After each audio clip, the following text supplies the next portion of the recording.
Mic check, 1 2 1 2. Mic check. You're watching Disney Channel. Work hard just to get half back. Work hard just to get half back. Get into it that way. I ain't coming through unless the back straight. Work hard just to get half back. Work hard just to get half back. Oh my god, I had a pimple on my forehead. Oh my god. I swear every time I get ready to record, I have a pimple on my face or my allergies is kicking my ass every time. Ouch. Ugh.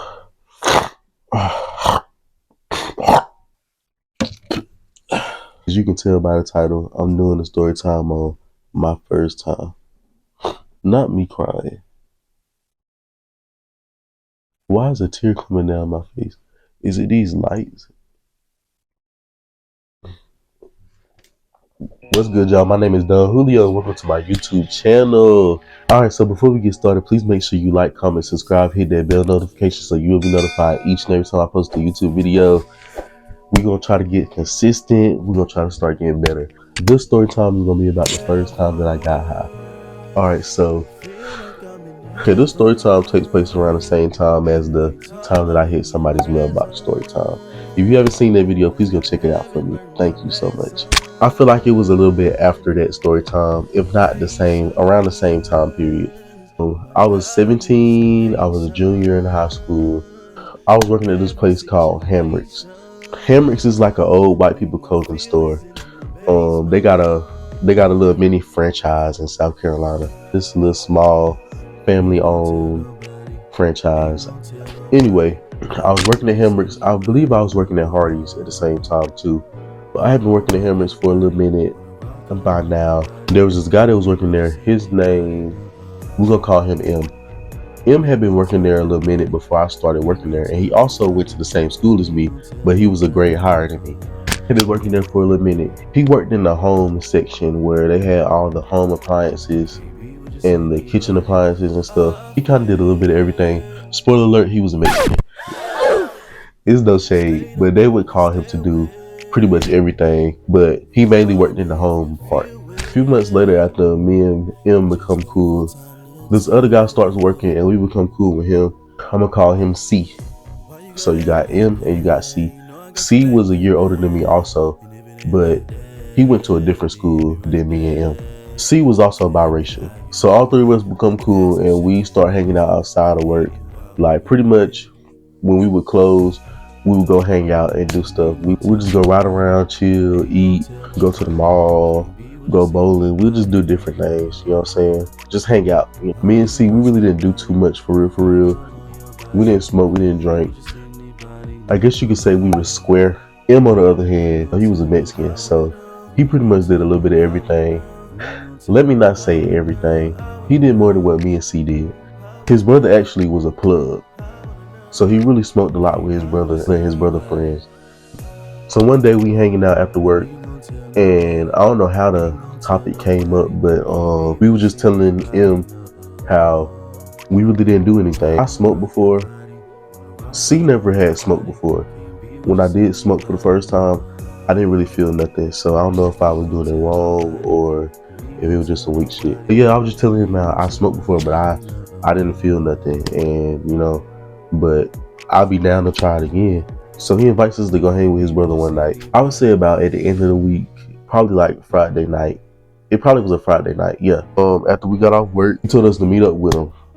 We met up outside of Planet Fitness parking lot, right up the street from my house. Remember in my other story time where I hit somebody's mailbox, that road right by the Sphinx? Yeah, it was right there near that road. So keep that in mind, that's important. Me and C, we pull up. C drove his own car. I drove my own car. I'm really paranoid. I don't know if somebody gonna catch us. I don't know if somebody gonna see us and snitch, but I'm paranoid. So M pull up in the same car with his brother, and then this other guy pull up behind M. So me, C, and the guy that pulled up behind M, we all get into M's car with him and his brother. It's a little small car, the window's tinted, so you can't really see on the inside of it. We get in, M and his brother, they turn around, they look at us, they like, Y'all ready? Me and C just like, yeah, let's do it. So I'm thinking they about to pull out some papers and roll up.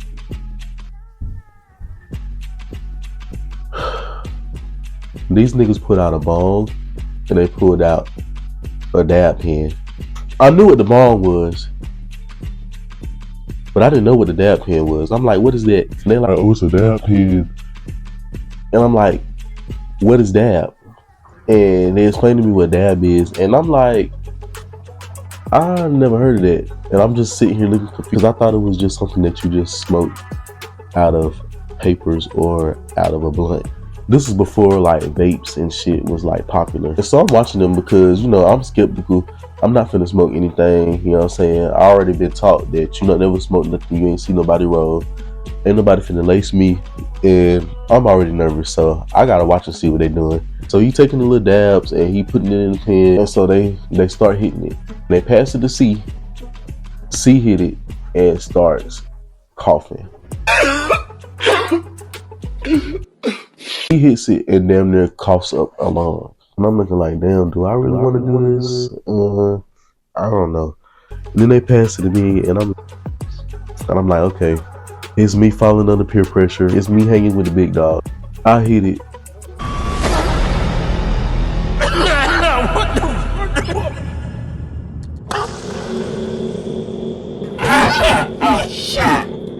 I already got asthma, so I'm not really supposed to be doing this as it is. Like, I start fucking dying.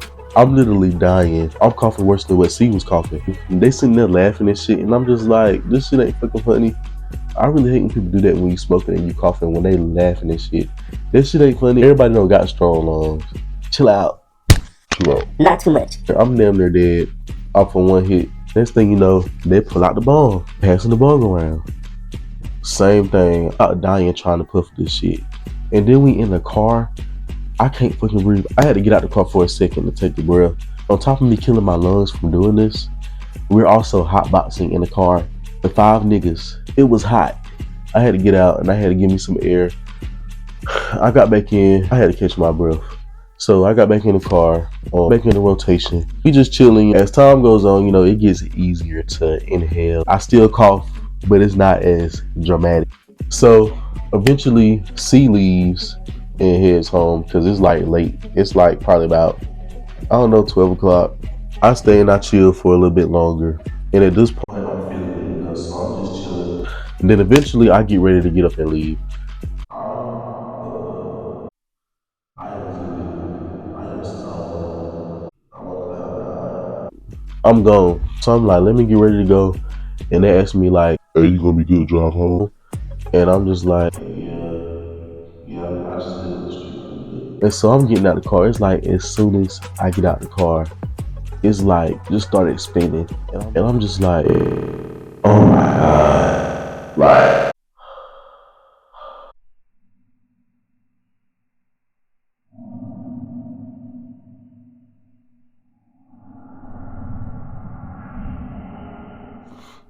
but I play it cool because I can't be looking crazy in front of the Mexicans, you know what I'm saying? I get in the car, you know, I take a breath, you know what I'm saying? I take a little minute, you know what I'm saying? I wait till they pull off, till I pull off. Now I'm really starting to feel it.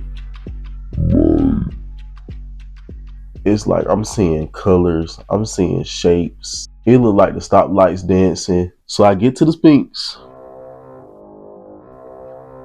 You know that little road beside the Sphinx. There's a curve, that little road where I hit that person's mailbox and pull it off. I get on that road, and it's like, it gets worse. It felt like the road was extending. Like as I was driving, it felt like I was getting farther and farther back from the end of the road. I'm tripping, like, what is going on? It's literally like taking me forever to get to the end of this road. And I'm panicking again. Because I already done hit this person's mailbox. So I just stay calm and I keep driving. I eventually make it home safely. Thank God I didn't hit nobody's mailbox. Thank God I didn't wreck. So I get home. I get up the steps. I didn't have to worry about my mom seeing me come home high because my mom was knocked out sleep. I came in the house. I went straight to my room and I laid down. And I'm just like, this ain't it. This is not it. This ain't it. Ain't no way. So I'm trying to force myself to go to sleep. When I close my eyes, I'm seeing shapes. I'm seeing spirals. Like, I'm tripping. I'm literally tripping. Could not go to sleep. I didn't go to sleep till about 3 or 4 o'clock. I don't know what it was. Then I wake up the next day and I'm back to normal. I'm fine. We smoked again a few times after that. I kept having bad trips, but it was regular blunts. It wasn't that dab shit. After that night, I vowed to never do dabs again because I don't know what that shit was, but that shit was too much for me. And y'all will never see me doing it because hell no. We all eventually left Hammocks because Hammocks was a racist ass job. As for C and M, we was close back then. Now we don't really talk. It's no beef for nothing. You just grow up. Everybody have their own separate lives. It is what it is. But it's no bad blood, you know what I'm saying? I wish both of them the best. I would definitely be down to, link back up with them one day, and chill. Whether that would happen, I don't know. But hey, you know what I'm saying? It is what it is. That was it for this story time. Thank y'all for tuning in. If you like this video, please make sure you like, comment, and subscribe. Please hit that subscribe button for me. Thank you so much. And I'll see y'all next time. Don't take advantage, don't leave my heart damaged. To understand that things go a little bit better when you plan it. Oh, so won't you send me your location and focus on communication? Cause I just need a time and place to come through.